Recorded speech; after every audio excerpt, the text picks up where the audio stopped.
नमस्कार दोस्तों, स्वागत है आपका संपूर्ण अध्ययन में। आज हम बात करेंगे महाकाव्य काल के बारे में। ठीक है दोस्तों, तो ये इतिहास पे मध्य प्रदेश के इतिहास का ये तीसरा वीडियो है।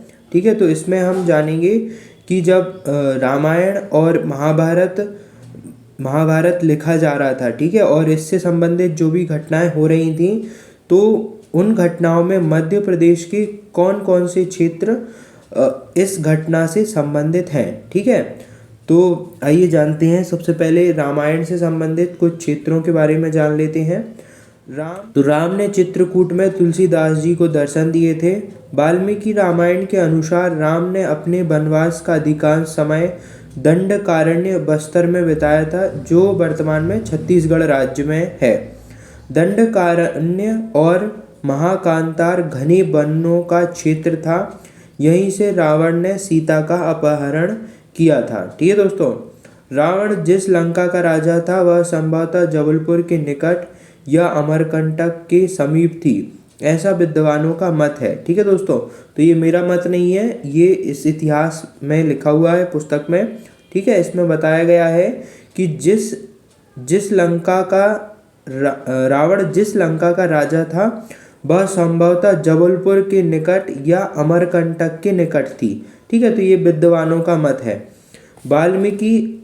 वाल्मीकि आश्रम में निर्वासित माता सीता ने लवकुश को जन्म दिया।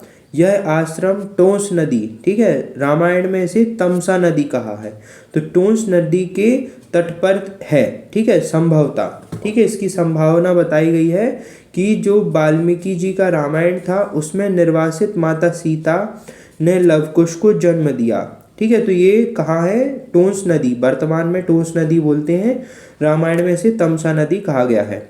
भविष्य में कुश के दक्षिण कौशल पर राज्य किया। ठीक है, तो भविष्य में इसके बाद जब माता सीता वापस राम जी के पास आई थी, फिर उसके बाद में वो पृथ्वी में समा गई थी। ठीक है दोस्तों, बाकी कहानी आपको पता ही होगी। उसके बाद लव और कुश को भगवान राम ने स्वीकार कर लिया था। ठीक है, तो वही भविष्य में कुश ने दक्षिण कौशल मतलब छत्तीसगढ़ पर राज्य किया, जबकि शत्रुघ्न के पुत्र शंभुघाती ने विदिशा पर आक्रमण किया। ठीक है, तो आप ध्यान रखिए किस पुत्र ने मध्य प्रदेश के किस हिस्से पर राज्य किया, इसी से संबंधित सीधा सीधा प्रश्न आएगा। इस समय सतपुड़ा विंध्याचल में निषाद जाति का राज्य था। रामायण कालीन त्रेता युग की समाप्ति के बाद मध्य भारत कालीन द्वापर युग शुरू हुआ। ठीक है, तो त्रेता युग के बाद द्वापर युग शुरू होता है, जिसकी महत्वपूर्ण घटना महाभारत युद्ध थी। इस युद्ध में मध्य प्रदेश स्थित अनेक राजाओं ने भाग लिया था। इसमें से वर्तमान बुंदेलखंड और बघेलखंड के क्षेत्र में अवस्थित राज्य बस्ती, काशी, चेदी, करुष, दशर्ण और मत्स्य ने पांडवों की ओर से भाग लिया। ठीक है, तो कौन कौन थे पांडवों की ओर से भाग लेने वाले राज्य? मैं आपको एक बार और बताता हूँ। वत्स्य, काशी, चेदी, कारुष, दशार्ण और मत्स्य। ठीक है, तो इन सारे राज्यों ने पांडवों की ओर से भाग लिया। कुछ राज्यों ने कौरवों की तरफ से युद्ध में भाग लिया, जिसमें महेशमती, नील राजा, अवंती, भोज, अंधक, विदर्भ, निषद, ब्रषिण आदि मध्य प्रदेश में ही अवस्थित हैं। ठीक है, तो इन सारे राज्यों ने, जो मैंने अभी आपको बताया, अवंती, भोज, अथंक, विदर्भ, निषद, ब्रषिण और ब्रषिण आदि, इन सभी ने किसकी ओर से भाग लिया? कौरवों की ओर से। ठीक है दोस्तों, महाभारत में महिष्मती, उज्जैन्य, कुंतलपुर और विराटपुरी को मध्य प्रदेश के प्रमुख नगर बताया गया है। ठीक है, तो महाभारत ग्रंथ है उसमें इन राज्यों का वर्णन है। ठीक है दोस्तों, कौन कौन से? महिष्मती, उज्जैन्य, कुंतलपुर और विराटपुरी को सबसे प्रमुख नगर बताया गया है। ठीक है, अब हम जानते हैं महाजनपद युग के बारे में। ठीक है, वैदिक काल के अंतिम समय अर्थात 600 ईसा पूर्व के लगभग भारत में 16 महाजनपद थे। ठीक है, तो जब वैदिक काल समाप्त होता है उसके 600 ईसा पूर्व के लगभग भारत में कुल 16 महाजनपद थे। अतएव इस काल को महाजनपद काल कहा जाता है। इसमें से दो महाजनपद चेदी बुंदेलखंड वाला क्षेत्र और अवंती उज्जैनी वाला क्षेत्र, जो कि वर्तमान में मध्य प्रदेश में स्थित है। तो चेदी जनपद, अब चेदी जनपद पर कौन शासन कर रहा था, आइए जानते हैं। विदर्भ के यादव वंशी शासक कौशिक ने अपने साम्राज्य का विस्तार कर चर्मणवती और शुक्तमती के मध्य प्रदेश में राज्य स्थापित किया। ठीक है, तो चर्मणवती मैंने आपको बताया था चंबल नदी, और शुक्तिमती मैंने आपको बताया था केन नदी। तो इस क्षेत्र में यादव वंशी शासक कौशिक ने राज्य स्थापित किया, जो कालांतर में चेदी जनपद कहलाया। इसी को क्या कहा गया, चेदी जनपद कहा गया, और इसका शासक कौन था, यादव वंशी कौशिक था।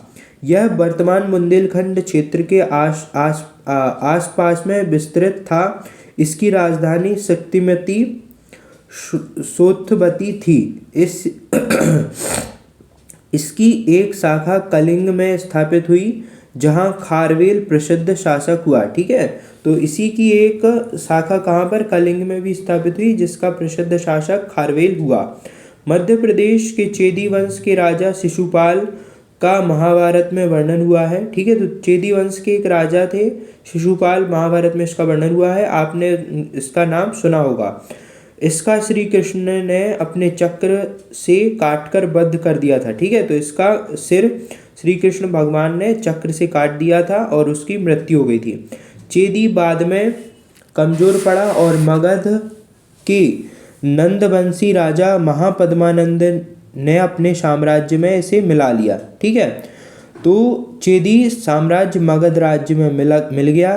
बड़वानी के नंदवंश की मुद्राएं प्राप्त हुई हैं। ठीक है, तो बड़वानी से नंदवंश की मुद्राएं प्राप्त हुई हैं। इस प्रकार का भी प्रश्न आ जाता है कि बड़वानी से किस वंश की मुद्राएं प्राप्त हुई, तो आपको याद होना चाहिए कि बड़वानी से नंदवंश की मुद्राएं प्राप्त हुई हैं। ठीक है, अगला है अवंती जनपद। मध्य प्रदेश के पश्चिमी भाग में एक सशक्त महाजनपद था। ठीक है, तो अवंती जनपद पश्चिमी भाग में एक सशक्त महाजनपद था, मध्य प्रदेश के पश्चिमी भाग में। अवंती को बौद्ध ग्रंथों में अच्युतगामिनी भी कहा गया है। ठीक है, क्या कहा गया है, अच्युतगामिनी भी कहा गया है। इसके दो भाग हैं, उत्तरी अवंती जनपद और दक्षिणी अवंती जनपद। तो उत्तरी अवंती जनपद की राजधानी उज्जैनी थी और दक्षिणी जनपद की राजधानी महेश्वर थी। दोनों को पृथक करती बेतत्री नदी, ठीक है, बेतत्री नदी मतलब बेतवा नदी थी। ठीक है, तो इन दोनों को पृथक करती थी कौन, बेत्रावती नदी, क्षमा कीजिए, बेत्रावती नदी। ठीक है, जिसे वर्तमान में क्या कहते हैं, बेतवा। अवंती के दो प्रसिद्ध नगर कुरूरधर और सुदर्शनपुर का वर्णन बौद्ध ग्रंथों में है। ठीक है, तो अवंती में दो प्रसिद्ध नगर थे, कुरूरधर और सुदर्शनपुर। ठीक है, तो इन दोनों का वर्णन बौद्ध ग्रंथ में किया गया है। 6ठी शताब्दी ईसा पूर्व में अवंती बौद्धों का प्रसिद्ध केंद्र बन गया था। ठीक है, तो 6वीं शताब्दी में यहाँ पर प्रमुख रूप से बौद्ध भिक्षु थे वो आते थे और ये उनका प्रमुख केंद्र था। त्योरथ रीवा, ठीक है, त्योरथ रीवा से बौद्धकालीन स्तूप खंडहर मिले हैं। यहाँ का शासक चंडप्रगोत अपनी वीरता के लिए प्रसिद्ध था। इसके पिता पुलिक ने रिपुंजय को हटाकर प्रगोत्य को राजा बनाया था। ठीक है, तो पुलिक कौन थे, मगध के बृहदत्त वंशी राजा रिपुंज के आत्मज थे। कौन, पुलिक। ठीक है, तो इन्होंने ही रिपुंज को हटाकर प्रद्योत को राजा बनाया था। ठीक है, प्रद्योत महात्मा बुद्ध का समकालीन था। चंड प्रद्योत के समय मगध का राजा बिंबिसार था। ठीक है, तो चंद्र प्रद्योत के समय मगध का राजा कौन था, बिंबिसार था। उसने अपने राजवैद्य जीवक को प्रद्योत के पीलिया रोग का इलाज करने भेजा था। उसने मतलब किसने, राजा बिंबिसार ने। ठीक है, राजा बिंबिसार ने अपना राजवैद्य जीवक को प्रद्योत के पीलिया का इलाज करने भेजा था। प्रगोत्य हाथी पालन कला का विशेषज्ञ था। बौद्ध ग्रंथों के अनुसार मगध के दूसरे राजा अजातशत्रु ने प्रद्योत्य के आक्रमण से सुरक्षार्थ पाटलिपुत्र दुर्ग बनाया था। ठीक है। मगध में शिशुनाग वंश के संस्थापक शिशुनाग ने अवंती को अंततः मगध में मिला लिया। उस समय अवंती का शासक नंदीवर्मन था। ठीक है। तो जब शिशुनाग वंश के संस्थापक शिशुनाग अवंती को मगध में मिला रहा था तो उस समय अवंती का शासक नंदीवर्मन था। ठीक है। अब आइए जानते हैं मौर्य युग के बारे में। ठीक है। विशाल मौर्य साम्राज्य के अंतर्गत मध्य प्रदेश भी शामिल था। ठीक है। तो आपको पता ही होगा मौर्य साम्राज्य कितना विस्तृत था। तो इसी कारण से मध्य प्रदेश भी मौर्य साम्राज्य के अंतर्गत आता था। उज्जैनीय अवंती राष्ट्र इसकी राजधानी थी। चंद्रगुप्त प्रथम के राज्य में सौराष्ट्र, मालवा व अवंती भी शामिल थे। ठीक है। तो जब मौर्य साम्राज्य में जब राजा चंद्रगुप्त थे तो चंद्रगुप्त प्रथम के समय मौर्य साम्राज्य में क्या क्या था, सौराष्ट्र, मालवा, अवंती भी थे। उज्जैन के शक राजा रुद्रदामन के जूनागढ़ अभिलेख के अनुसार गुजरात का सौराष्ट्र चंद्रगुप्त का गवर्नर प्रांतपति पुरुगुप्त शासन करता था। ठीक है। तो गुजरात में कौन शासन करता था, चंद्रगुप्त का गवर्नर पुरुगुप्त शासन करता था। सामंत पशादिका के अनुसार, ठीक है, तो ये एक व्यक्ति है सामंत पशादिका के अनुसार सम्राट बिंदुसार ने अपने पुत्र अशोक को अवंती का प्रांतपति बनाया था। अशोक 280 से 269 ईसा पूर्व 11 साल तक अवंती के प्रांतपति रहा। अशोक ने विदिशा में शक वंशी व्यवसायी श्रीदेवी या महादेवी से विवाह किया। ठीक है। तो ये वैश्य की एक व्यापारी की बेटी थी। ठीक है। तो उससे अशोक ने विवाह किया। इससे ही महेंद्र और संघमित्रा उत्पन्न हुए। ठीक है। तो जो अशोक के पुत्र और पुत्री थे महेंद्र और संघमित्रा, वो महादेवी या श्रीदेवी के पुत्र पुत्री थे। ठीक है। महादेवी या श्रीदेवी और साथ में अशोक के पुत्र पुत्री थे। अशोक ने सम्राट बनने के उपरांत सांची के प्रसिद्ध स्तूपों का निर्माण करवाया। ठीक है। तो आप ध्यान से याद रखिए कि सांची के स्तूपों का निर्माण किसने करवाया था, सम्राट अशोक ने। संभवतः महादेवी के लिए भी एक स्तूप उज्जैन में अशोक ने बनवाया था, जिसे आज वैश्य टेकरी के नाम से जाना जाता है। ठीक है। तो जो इनकी पत्नी थी महादेवी, उनके लिए भी इन्होंने एक स्तूप बनवाया जो कि वैश्य टेकरी के नाम से जानी जाती है, जो उज्जैन में है। अशोक के लघु शिलालेख रूपनाथ कटनी। ठीक है। तो अशोक के जो शिलालेख हैं वो मध्य प्रदेश में कहाँ से मिले, एक तो रूपनाथ कटनी, फिर गुर्जरा दतिया से, फिर सारोमारो सीहोर से, पानगुड़रिया सीहोर से, सांची रायसेन से मिलते हैं। ठीक है। तो ये कुछ अभिलेख है।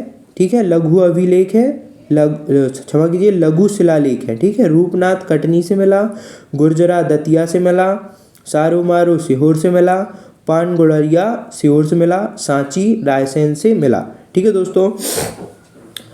अब आइए जो भी हमने कुछ अभी पढ़ा उससे संबंधित कुछ महत्वपूर्ण तथ्य देख लेते हैं। अशोक के 2 नाम मध्य प्रदेश से प्राप्त शिलालेखों में मिलते हैं। अशोक देवनाम प्रियदर्शी, ये किससे मिलते हैं, गुर्जरा अभिलेख दमोह से, और प्रियदर्शी पनगुड़िया अभिलेख सीहोर से मिलता है। अशोक ने 84,000 स्तूपों का निर्माण करवाया था। अशोक ने मौर्य सम्राट बनने के बाद कुणाल को अवंती का प्रांतपति बनाया था। ठीक है। तो अशोक जैसे ही सम्राट बना तो उसने कुणाल को अवंती का प्रांतपति बना दिया। अशोक ने महादेव स्थाविर को मालवा के बौद्ध धर्म प्रचारार्थ भेजा। ठीक है। तो बौद्ध धर्म का प्रचार करने स्थाविर को मालवा में भेजा। अब मौर्यकालीन स्तूप, सांची का स्तूप। सम्राट अशोक ने 3री शताब्दी ईसा पूर्व में सांची में बौद्ध स्तूप का निर्माण करवाया था, जो मूल रूप से ईंटों से निर्मित था। 1818 ईस्वी में जनरल टेलर ने सांची स्तूप को खोजा। गुप्त काल तक सांची का नाम काकनाद बोर्ड था। ठीक है, तो गुप्त काल में इसका नाम क्या था? काकनाद बोर्ड। फिर सतधारा स्तूप सांची के निकट सतधारा भी प्राचीन बौद्ध केंद्र रहा है। सोनार सांची से 9 किलोमीटर दक्षिण पश्चिम में स्थित है। यहाँ पर 8 स्तूपों के अवशेष प्राप्त हुए हैं। ठीक है दोस्तों, अंधेर का स्तूप विदिशा से 12 किलोमीटर दूर अंधेर नामक स्थान से 3 स्तूपों के अवशेष प्राप्त हुए हैं। भोजपुर का स्तूप विदिशा से लगभग 10 किलोमीटर दूर भोजपुर में 37 स्तूपों का अवशेष प्राप्त हुए हैं। फिर उज्जैन का बौद्ध महास्तूप सम्राट अशोक द्वारा अपनी पत्नी कुमार देवी के लिए उज्जैन में एक विशाल स्तूप का निर्माण करवाया गया, जिसके अवशेष वैश्य टेकरी कानीपुरा नामक टीले के रूप में विद्यमान है। ठीक है दोस्तों, तो जो महादेवी है वही उन्हीं का एक और नाम था कुमार देवी। ठीक है, तो उन्हीं के लिए जो हमने पहले भी बात की थी वो ये है।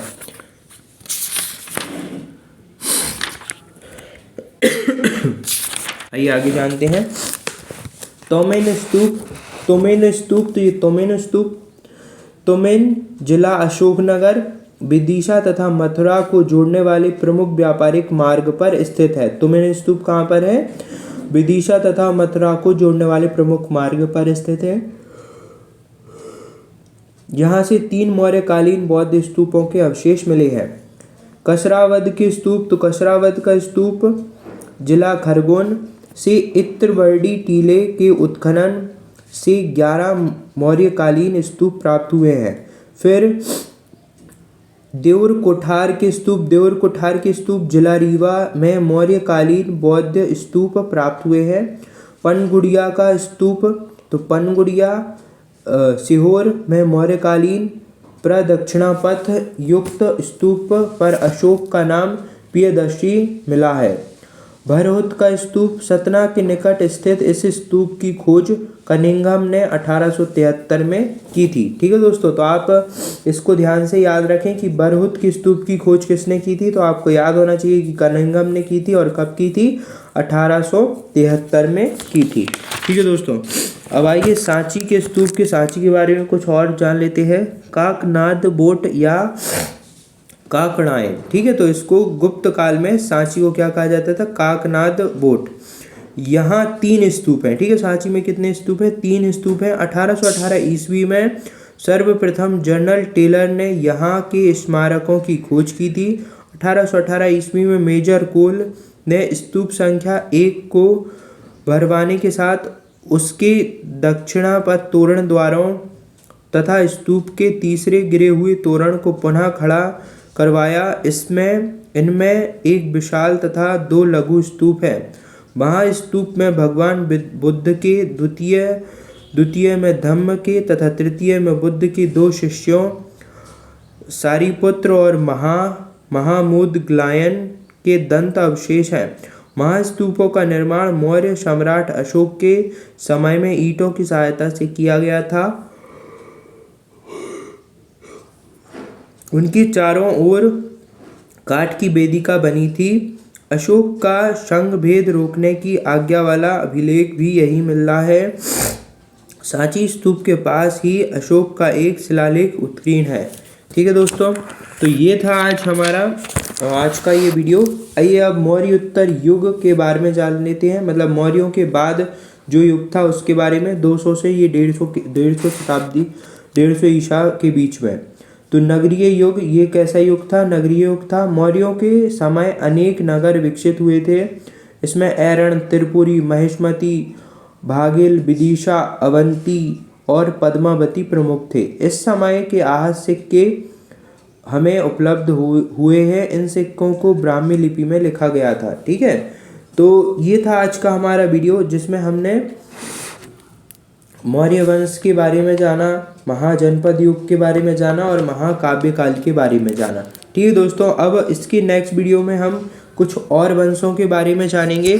ठीक है, तो आशा करता हूँ आपको आज का वीडियो अच्छा लगा होगा। तो प्लीज़ लाइक, शेयर और सब्सक्राइब करना ना भूलें। ज़्यादा से ज़्यादा मेरी वीडियो को शेयर करें। ठीक है, तो मिलते हैं नेक्स्ट वीडियो में। जय भारत।